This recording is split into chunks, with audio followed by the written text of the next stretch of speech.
Hello and welcome to another episode of Snakes Territory. I'm Jesse Friedman alongside Jack Sommers. Jack, somehow we made it. It is episode 100 of the Snakes Territory podcast. How are you feeling about that, Jack?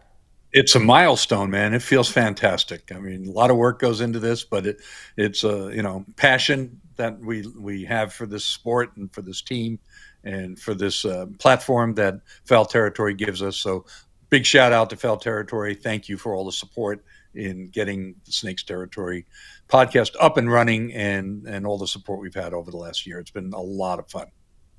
It's crazy how quickly that has zoomed by. Our first episode was late March, early April, somewhere in there. And somehow we've done 100 episodes in the last 6 months or so. So certainly appreciate all of you being here with us along the way. To get things started for today, Jack, we wanted to talk about one Nolan Arenado, formerly of the Colorado Rockies, now, of course, with the St. Louis Cardinals, and potentially a future member of the Arizona Diamondbacks. Jack, what do you got on the possibility of Nolan Arenado potentially being a target for the D-backs this offseason? Well, it was quite interesting. Mike Petriello, analyst for MLB.com, and baseball savant, and very intelligent, nice guy. I like Mike a lot. He's a good guy.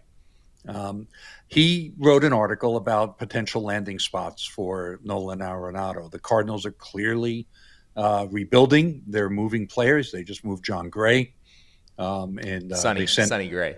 Sonny Gray. Oh boy, yeah.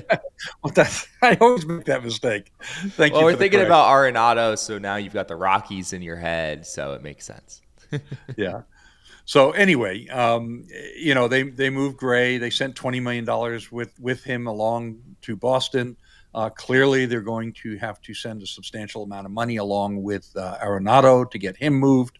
And Petriello listed the Diamondbacks as the second best fit.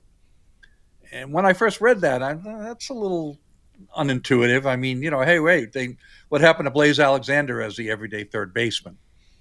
But there's some other moving parts here and factors, and so I decided, well, let's look into this. What's Mike really saying, and then look at it from our own perspective and see if it makes any sense. Um, and it might feel like a reach, but there are some elements to this that could make it make sense. So, the first thing that Petriello mentioned was that Alexander had a 95 OPS plus, which he said was fine, and that's about right. I mean, it's a little below average. He was above average on defense. But there's a world where Alexander's value might be higher being used as a super utility guy, whether he plays second base, third base, shortstop, outfield, utilizes his arm in center field. Maybe they use him in right field where they can really use his arm and slide Corbin over to center if they move one of Jake or Alec. I mean, there's a lot of different moving parts here. They can use Blaze in quite a few places, so they do have flexibility there. Obviously, there's an argument to be made. No, he played fine at third base. Just leave him there. Let him continue to develop at that position. So those are all valid counterpoints for anybody out there thinking about that. I wouldn't argue those at all. But in the case of Arenado, so he's owed $37 million from the Cardinals. He also gets $5 from the Colorado Rockies, and that's over the next 2 years. So he's due to make 27 million and 15 million each over the next two seasons.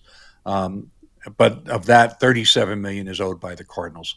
So then you come down to, well, how much of that, and who's willing to pay how much of that. We'll kind of circle back on that. The big question is does Arenado have anything left in the tank? Right. So before I dive into that, just the initial concept, Jesse, I'm just curious, what was your initial reaction when you first heard this idea and concept? I was a little confused, a little like, wait, Nolan Arenado, like, is this still a guy that you want on your baseball team? You look at his numbers from 2025. We have him here on the screen at 237 average. His OPS was in the mid 600s, 12 homers. I know he missed significant time with that shoulder injury. So it doesn't feel like a great fit for a team that's looking to raise its floor at third base. I mean, this is a Diamondbacks team that clearly has holes to fill. I mean, whether they fill third base or they fill elsewhere, and you can kind of move Blaze Alexander around accordingly. But I think the biggest thought for me, Jack, is just, yeah, like, is Nolan Arenado still a player that's worth investing him almost regardless of what it takes to acquire him? Right. So when I have an article going up at noon on Wednesday, Thanksgiving Eve, and there's some more detailed numbers in there other than just last year. But a couple things to note about last year: his first 37 games, he was fine. He hit 270. He had a 778 OPS. He was doing what you would more or less expect from him. Don't forget, St. Louis is a pitcher's ballpark. And then the bottom fell out over his last 70 games. And he dealt with that shoulder injury that kept him out for 6 weeks, from July 31st to September 15th. So that's not great. I mean, you can go one of both ways. Like, oh, okay, well, probably the shoulder had a lot to do with, him having such a rough second half. And once that heals and gets better, then he should be fine. Prime for a bounce back. The flip side is, hey, he's heading into his age 34 season and he's got a bum shoulder, and so who knows if that's ever going to require surgery, and if that rest that he had and then the off season is enough to take care of it. So that's a double-edged sword there. The one thing to note about Arenado is he's still been above average on defense. His Yeah. defensive runs saved were +6 each of the last 2 seasons. And then he was +7 and +9 on the fielding run value at StatCast. So while he's no longer the premier defensive third baseman in the league, he's still above average. He's still good. And, raising the bar on defense was something that the D-backs were very interested in. So on that scale, it's kind of a fit. The question is there anything left in the tank offensively for him? His barrel rates are half the league average the last 2 years. That's not great. Yeah. The power is not there, but he almost never strikes out. He seldom strikes out. He puts the ball in play. Might lead to a few extra double plays. But maybe he can take advantage of Chase Field, put the ball in play, and get a few extra doubles or something like that. And even if he's not going to hit so many home runs, play good defense. Then the question becomes, well, how much is that worth? I mean, I think with his defense, his floor is a one-WAR player at this point. Probably, is what I would project, to 1 to 1.5. And if you go by the old axiom that one WAR is worth $8 million, you can kind of come to a place where you can say, okay, 2 years, $16 million, take a chance on him. But then there's another moving part to this, which we'll get to, which is, all right, what do you do with Blaze? Where does he get his playing time? And it kind of ties to whether or not they move Ketel Marte. And we're going to be talking about that in a minute. But if they move Ketel Marte for pitching, you would slide Blaze over to second, put Arenado in at third. You'd have a pretty strong infield defense that way, depending on how they shore up first base. But on third, short, and second, you'd have a really good infield defense, and presumably you'll have upgraded your pitching if you move Ketel. If they don't, that's a big problem. But so that's kind of where it makes sense. Then the question becomes, are the Cardinals willing to absorb $20 million? Yeah. And then finally, the last piece, obviously you'd have to send over a prospect, but I would not send out anybody in their top 15. It would have to be somebody lower down than that, 15 to 30 range. Cardinals would have to find somebody acceptable, and the D-backs would have to find somebody that they would, not have struggled too much giving up. But you have to give them somebody. Some sort of lottery ticket prospect maybe could make sense in that scenario, or just somebody in the lower levels of the minors who you're not too concerned about losing. I guess another factor that's worth mentioning here is that Nolan Arenado does have a no trade clause. He has full no trade protection, I believe. So I think he would have the right to sort of choose his destination to an extent. But he did say, I looked through the archives, Jack. He did say on the last day of the season that he was anticipating probably not coming back. So he seems to be well prepared for the possibility that the Cardinals will try to trade him this offseason. It doesn't sound like he's going to try to prevent that. And maybe he would welcome it. I mean, the Cardinals are a team that's kind of been struggling in the middle of the standings for a few years now, trying to get out of that rut, invest in some of their younger players. Maybe Arenado would enjoy playing on a team that has a better chance to contend. I don't know if the D-backs are necessarily that team. The Cardinals, the D-backs will probably go into 2026 in a pretty similar place. But at the very least, the D-backs could offer consistent playing time for him. The offensive stuff, though, Jack, is a little, he's kind of on the edge of being sort of unplayable. If his maybe unplayable's not the right word, because you're right, he's still been above average defensively. There's going to be some value there for a good defensive third baseman, no matter what. But these numbers are rough. I mean, you mentioned the 3.9% barrel rate. His strikeout rate at 11.2% this past year was the lowest of his career. And yet he's just not doing any damage whatsoever when he's putting the ball in play. He's always been a heavy fly ball hitter, and sometimes that's pretty ugly when players age because they're just hitting the ball in the air over and over and over again, but they no longer have the bat speed, the strength to be able to get it over the fence. You just wind up with tons of pop outs and fly outs. And Chase Field is not exactly a great park to help with that. So I think there's certainly some red flags offensively. Is he worth $8 million per season for the next 2 years? I think you could talk yourself into that. But I also wonder if you're the Cardinals, you kind of want a team to pay a premium for the name that is Nolan Arenado. Like, this is a guy who I think has a pretty good chance to be a Hall of Famer not too long from now. And are the Cardinals going to be willing to pony up and eat more than half of this contract to facilitate a trade? Be interesting to see. Oh, they're going to have to. I mean, whoever takes them, they're going to. I mean, there's no way they're kicking in less than 16 million.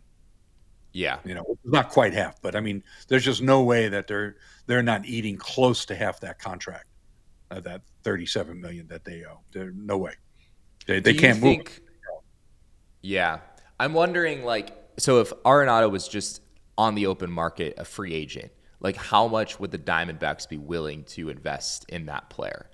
Would they sign Nolan Arenado to a 2-year, $16 million deal and be pretty happy with that? I guess that seems reasonable to me. But he is definitely on the downturn of his career at this point. Yeah, I mean, look, it all comes down to evaluation, what their scouts think and what their analytics department thinks. And they're looking at the same things we are. The one piece of this that we don't know is, did that shoulder issue contribute to his poor second half? And, because like I said, through the first almost 40 games, he was, pretty good. And the previous 2 seasons, he was still a 2+ WAR player and around or above league average hitter with, above average defense. So, I mean, he was easily worth 2 WAR, which is easily worth $16 million a year on the previous 2 seasons. So what they need to evaluate is, where did that shoulder injury come into play? Did that impact his ability to hit in the second half? And what do the medicals say on that? Where is he on that? Can they get enough information? Keep in mind, it's different when you're trading versus signing a guy. When you're trading, it's not like you go get to do your own physical. You just get the medical records. Whereas when you're signing a free agent, that signing can be pending a physical. But typically, they wouldn't get the opportunity to conduct their own physical. They just have to go by the Cardinals' information and the medical records that they provide. So that's really what it boils down to. Is, look, formerly great players sometimes have a great season or 2 left in them, or a well above average season, not quite as good as their peak seasons.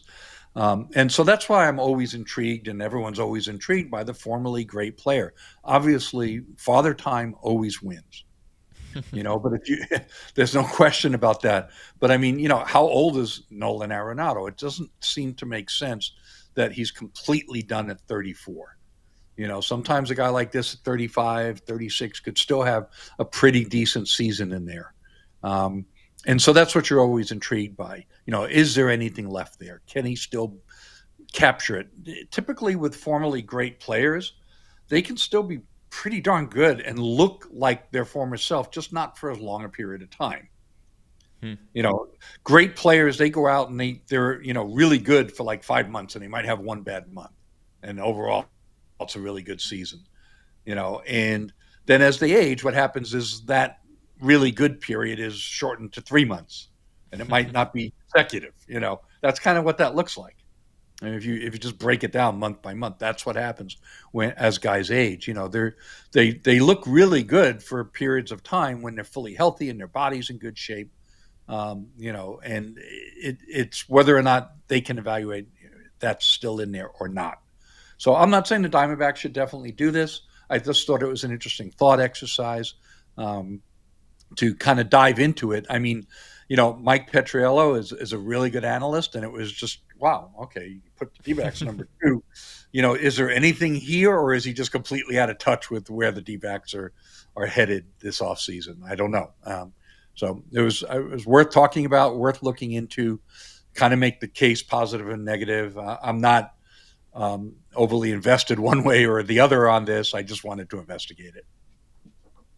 Getting one WAR at third base, like that's not great. Like if that's your expectation, you know, you certainly would love to shoot higher than that. The D-backs have gotten quite a bit more from that, more than that at third base the past couple of years with Eugenio Suarez. But at the same time, the more you're talking about the fact that Arenado is a great player, maybe there's more in the tank, maybe the shoulder injury really held him back this past year. You know, D-backs could probably do a lot worse for themselves. And as you said, the defense is intriguing. That's certainly something that this team is set out to improve this offseason. Nolan Arenado is a really, really big name on that front. So let us know. Let us know in the comments what all of you think. And Jack, do you have one other point you wanted to make on this? Yeah, one WAR wouldn't be my expectation. One WAR is the floor. Okay. So what's your expectation? Well, in other words, one WAR is the floor bottom. Like I don't expect it to be any worse than that, and there's an opportunity for it to be better, up to 1.5 to 2. I would Sure. not expect it to be above 2. That's fair. I mean, so I think Baseball Reference had him at 1.3 WAR, Fangraphs had him at 0.9, and that's with him only playing 107 games. So theoretically, even the player that he was this past year, with the shoulder injury maybe holding back his performance, he was still pacing at about 1.5 WAR, so maybe close to 2 WAR if you go by the Baseball Reference number. Over a full season. So yeah, it's an interesting concept. A player that I feel like I've definitely talked about in connection with the D-backs in past off seasons as well. This has sort of made a little bit of sense for a year or two now. So yeah, as I said before, let us know what you think in the comments. We would love to hear where all of you stand on this. We are, of course, going to talk a little bit more about Ketel Marte, the possibility that the D-backs could trade him this offseason. There was a pretty interesting report from JP Morosi that came out here in the past couple of days. So we're going to talk about that on the other side of this break here on Snakes Territory. If you are still carrying a clunky leather brick that can be mistaken for an old school wallet, may I introduce you to what Eric Kratz is getting himself for the holidays? I mean, this is the greatest wallet that I've ever seen in my life. Your credit cards fit in here. It's adjustable, lifetime guaranteed. Like like this is a must-have for the holidays. Absolute must-have.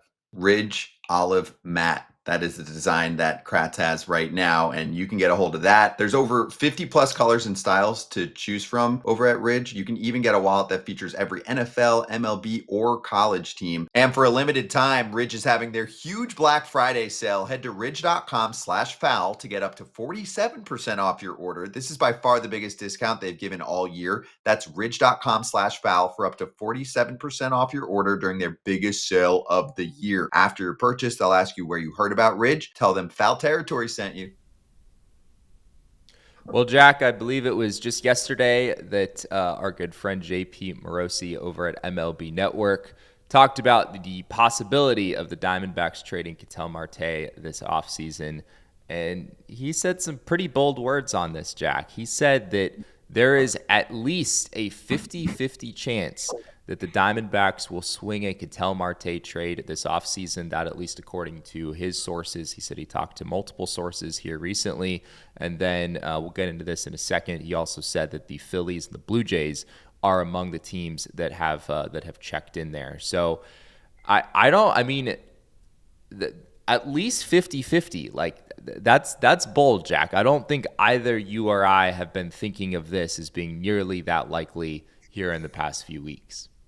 Well, I just want to reiterate. I've been saying I think it's unlikely because I don't think they're going to get sufficient return.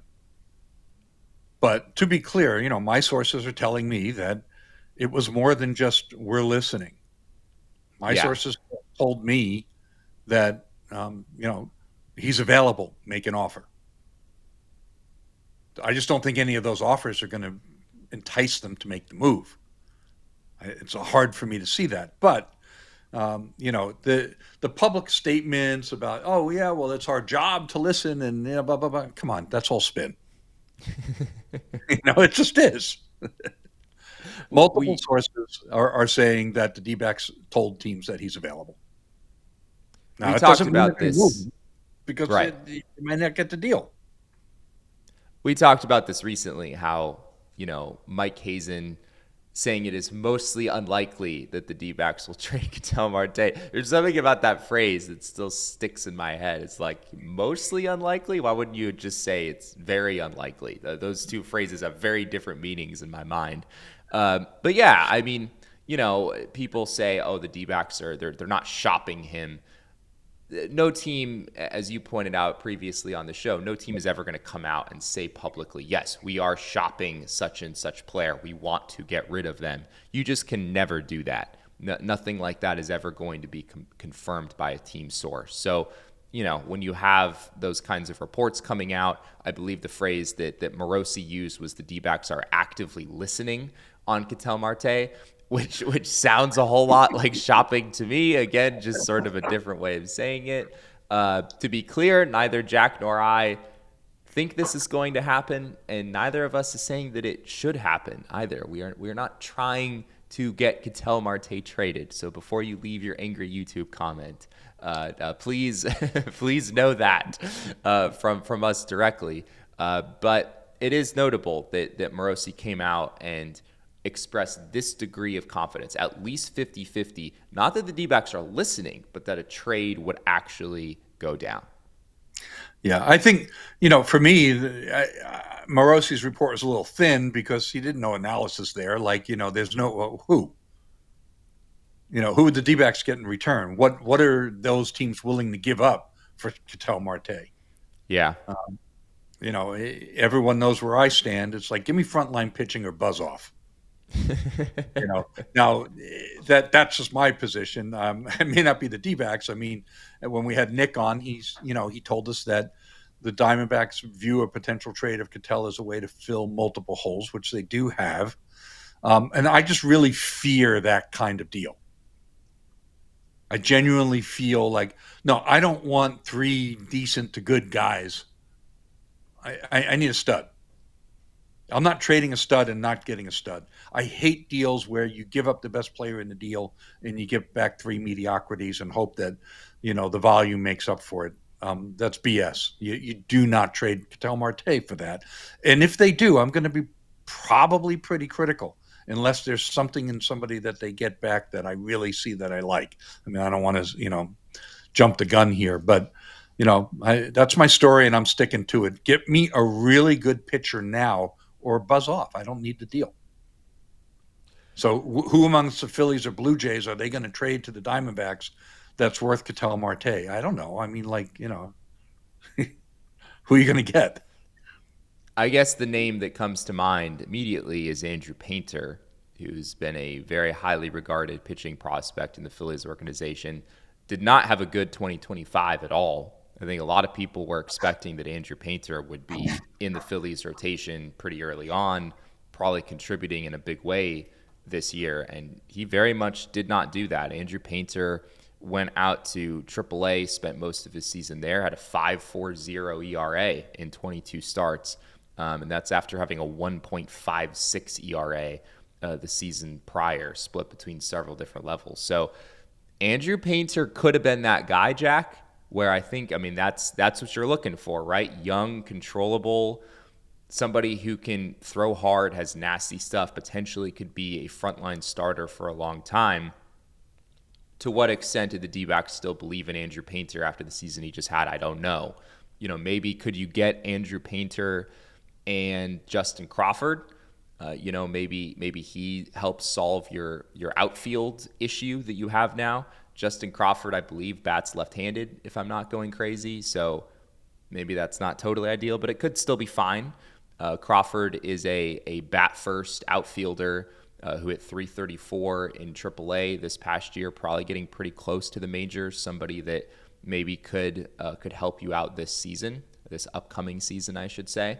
The other name on the Phillies that stands out to me is Bryson Stott, a player that Mike Hazen did speak very highly of when the D-backs were in the NLCS. I remember he was asked about that 2019 draft class where the D-backs took Corbin Carroll, and he talked about how the D-backs had a rave review on Bryson Stott at the time, and Stott is certainly not the player that Ketel Marte is, but in my mind, Jack, Stott is the type of player that maybe enables a Ketel trade to happen, where it allows the D-backs to backfill with a player who is certainly not a star-level player, but is adequate.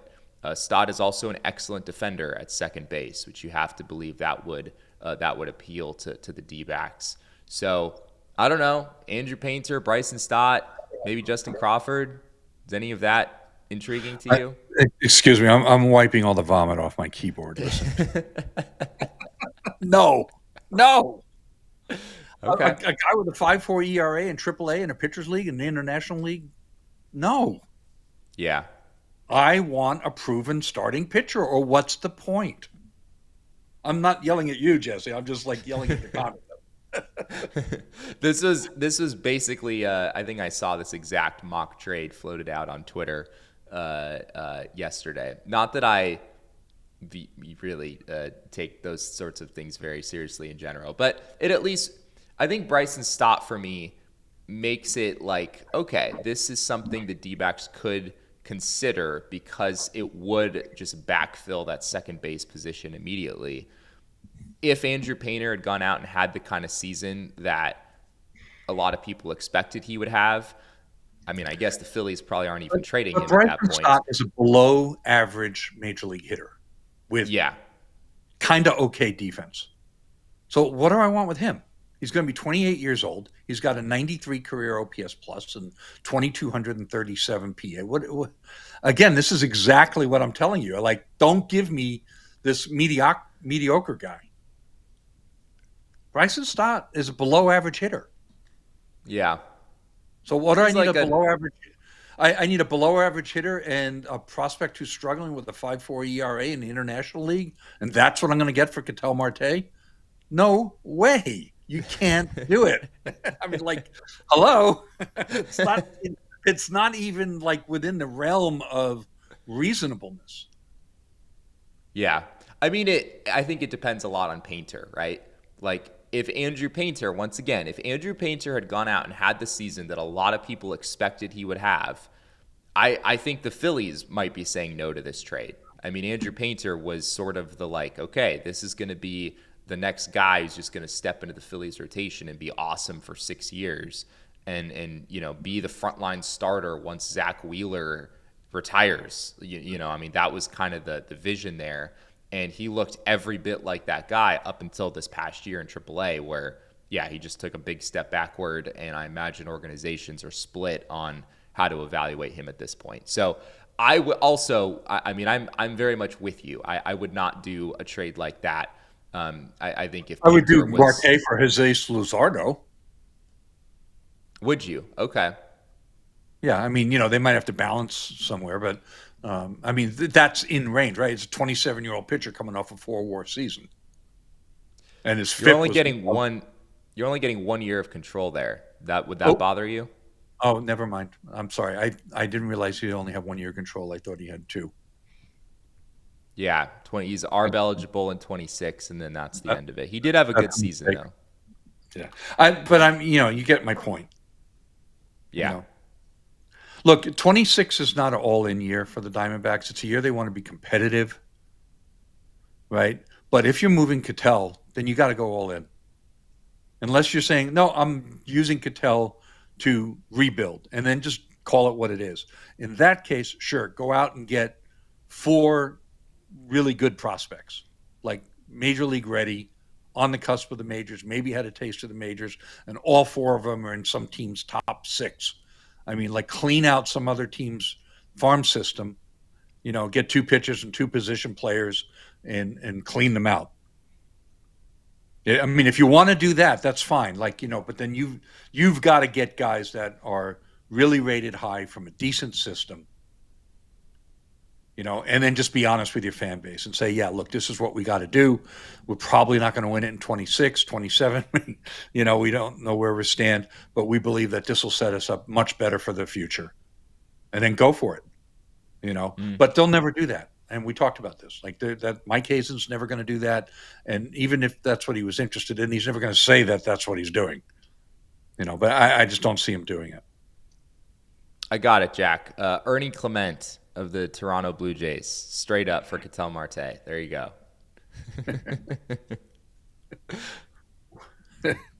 That's a joke. Yeah, that's The D-backs, the D-backs would probably not do that. But low key, Ernie Clement was very, very fun to watch in the postseason, and I think is he was worth 4.3 Baseball Reference WAR this past year, but he's one of those guys who is just so much of his value comes from his defense. It's all defense, and then the fact that he basically never strikes out. He had 61 strikeouts and 588 plate appearances this past year.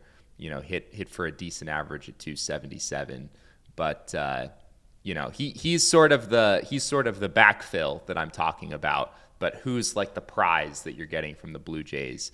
I'm not sure Toronto would be willing to give up someone like that in addition to Ernie Clement, and I'm not sure who that player would even be. It's probably not Trey Savage after what he did in the postseason. Sure.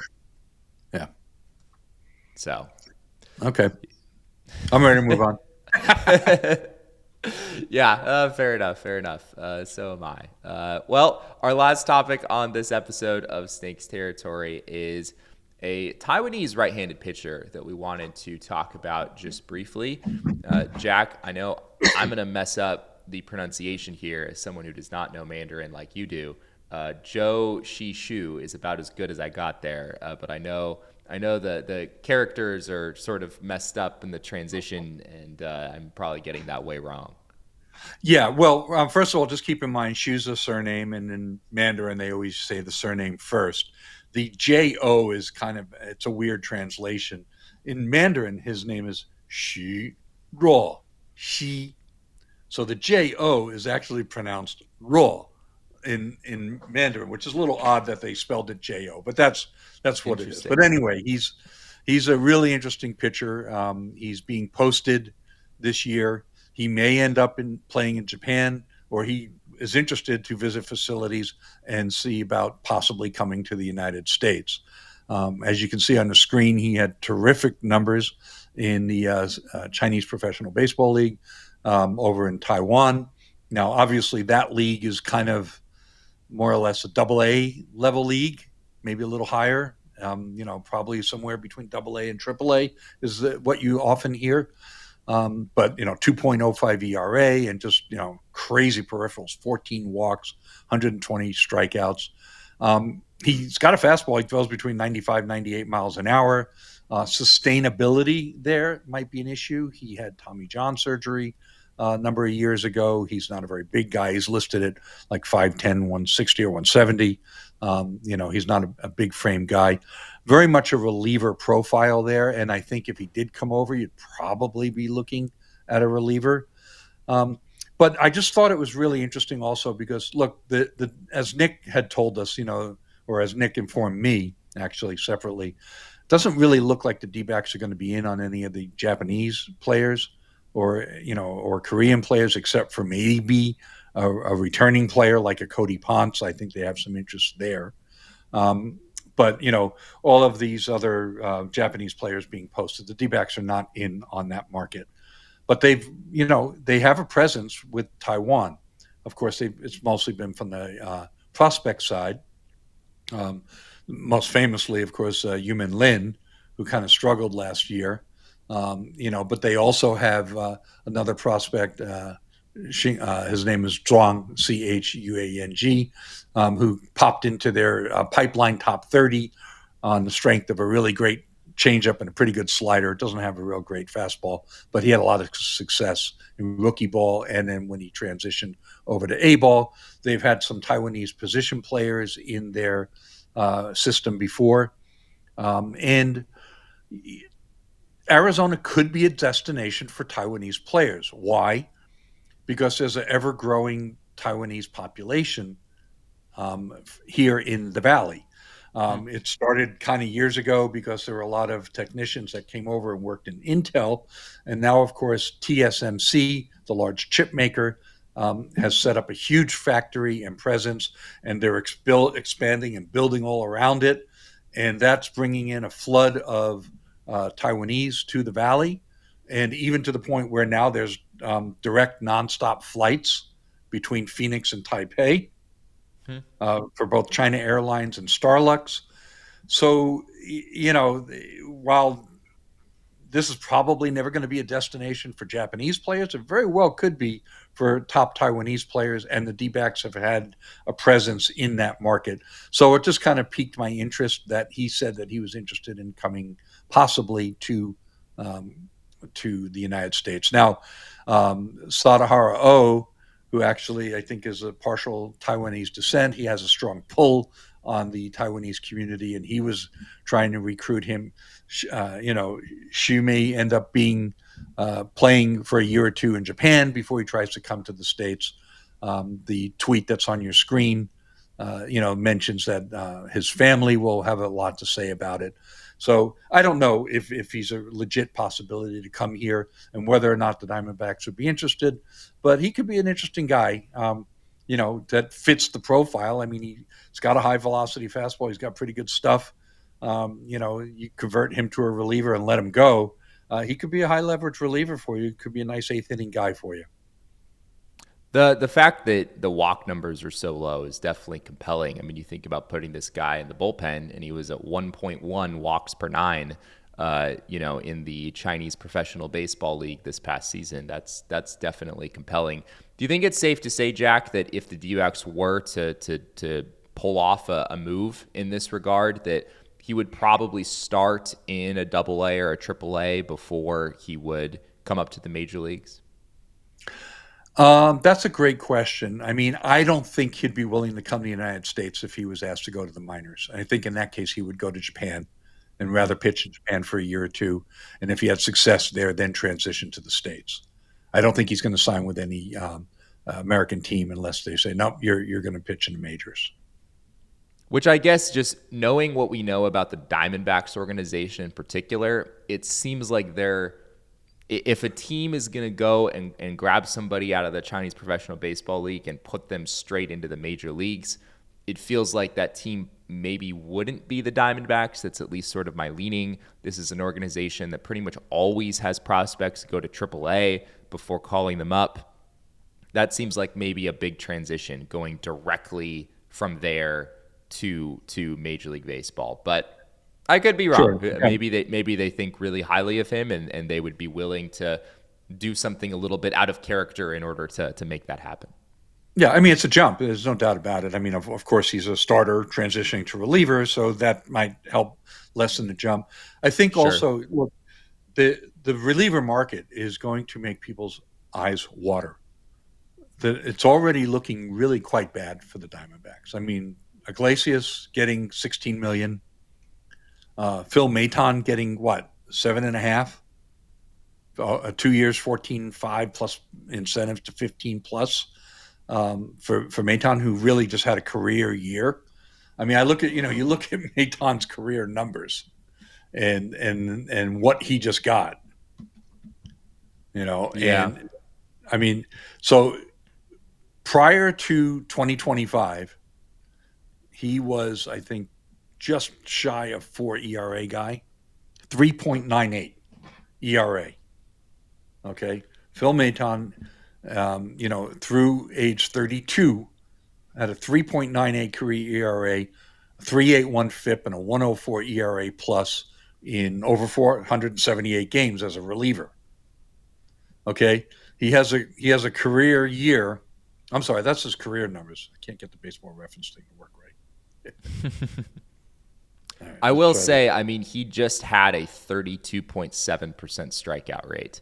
And yeah. I mean, I guess really to your point, like if you just have one season where you can do that over the course of he threw just over 60 innings, split between a couple of different teams this past year. If you can post a strikeout rate north of 30%, you're going to get paid pretty much automatically. Yeah, I agree. I mean, that's Major League Baseball nowadays. So correct numbers. I apologize to everyone. 4.16 ERA, 4.00 FIP, 100 ERA plus through 2024, through age 31, and then just had the year 2.79 ERA, 2.60 FIP, and a strikeout per nine of 12 last year. Are you buying that? Are you buying that he's going to be able to repeat that? Or was that just his career year at age 32 and he's going to revert back to what he's always been? But my point is, what the D-backs are $8 to $16 million for a reliever. Who are they going to spend on? They're going to have to be super creative here to figure out how to bolster their bullpen. And so that's another reason why Hsu is interesting to me. Like, he probably won't be too expensive if you promise him a spot in your major league, bullpen.